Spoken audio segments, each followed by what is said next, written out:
Hi, it's Tiffany with Evolutionary Consulting, Neuroscience for Everyday People. We're talking about resiliency today. So resiliency is our ability to move through trauma and adversities in our lives. That's the definition that I'll give it. In the links below, I've included authors and agencies and books that have informed my own work in resiliency. I most certainly did not list them all. My own love of resiliency and professional work in it has been on for decades. So I most certainly have not listed them all, but have listed some of the more pertinent ones as of late. So when we talk about resiliency, the main message of today, and this is a three-part series of resilience, but today's message, and then I'm going to go into why and how, but the message is that resiliency can be learned. We can heal from trauma. We can learn to move through adversities. There's really three pillars of resiliency. So when we think about, if resiliency is up here, the umbrella, there's kind of three pieces of it that hold it up, that help to create it and foster it. And those are capabilities, belonging, and culture/spirituality. And that will be my three-part series. Capabilities is what we're going to talk about today. And this is a part that is very exciting for me because capabilities, of course, are skills, either inherent or learned. So inherent or intentional is kind of the focus that I put on it. We can learn to be resilient. We can bring these skills into our own lives. The skills and capabilities most strongly related to resiliency are self-efficacy, positive viewpoint, and self-regulation. So self-efficacy is, of course, the ability to, first, I think it starts with a belief that we are valuable and that we are willing to advocate for our own needs. So it's willing to stand up for ourselves, for what we believe in, to state what we need. Positive viewpoint is this idea that, maybe some people call it optimism, or some people, it's the cup is half full, but it's the idea that there is a tomorrow, that there is a next step, that there is another path, another choice, that there are resources, for example. That's a positive viewpoint. Both self-efficacy and the positive viewpoint are things that we can learn to do and become, and skills that we can grow. That's really exciting to me. So we might not have been born with our cup half full, or even the idea that a cup is half full, but we can begin to build that into our lives through gratitude practice, through awareness, through journaling, those types of things. The third one is self-regulation, and that's really what I want to dive into today. Self-regulation is the idea of calming our mind and calming our body when we are faced with stress or adversity.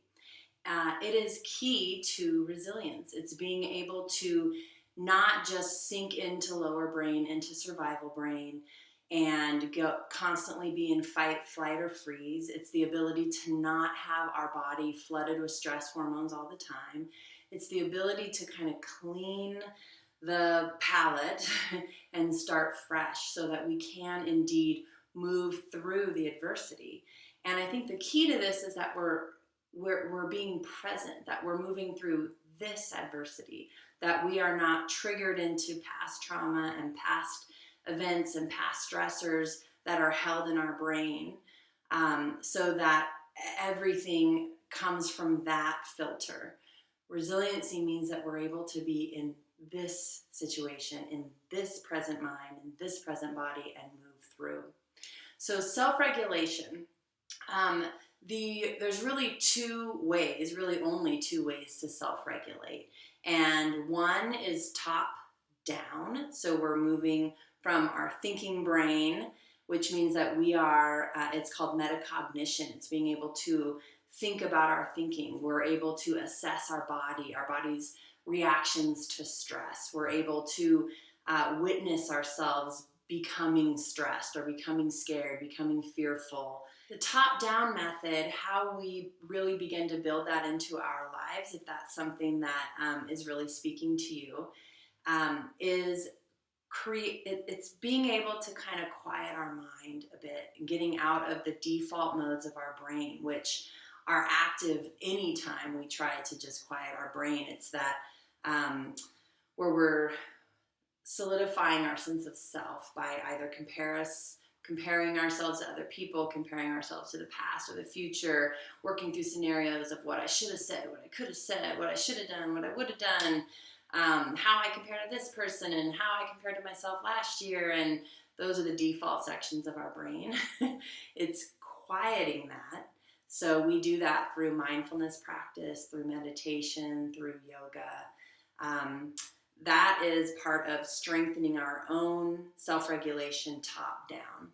So the other way to self-regulate is bottom up, which the way that we're doing that is through breathing, through movement, and through touch. And that's really addressing our autonomic nervous system. That's that bottom up. It's our own physical and mental responses to stress. Breathing, for example, is a way, intentional breathing or just unconscious breathing. Like when I get really nervous or really scared, what I find is it feels like, of course it's not that in reality, but I can go through the entire situation without breathing.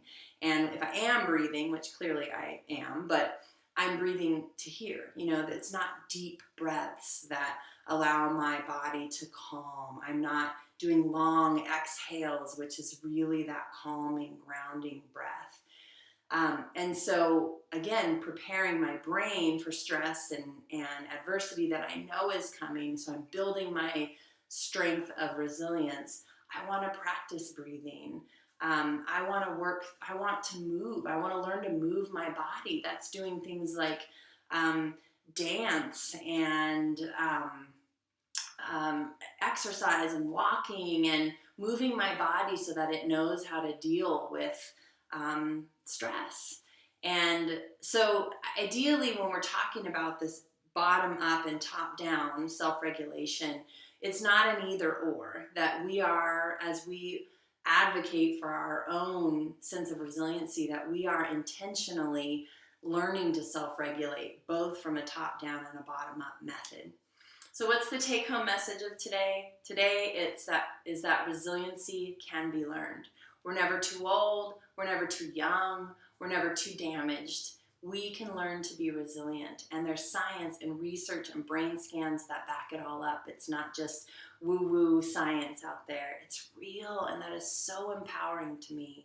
Resilience is a journey, I heard somebody say the other day, not a destination, and I absolutely love that. We can craft our own narrative to how the rest of the story goes. We don't have to be stuck by experiences or traumas or adversities or stresses that we've experienced in the past. We can create new brain pathways to resiliency. That is awesome.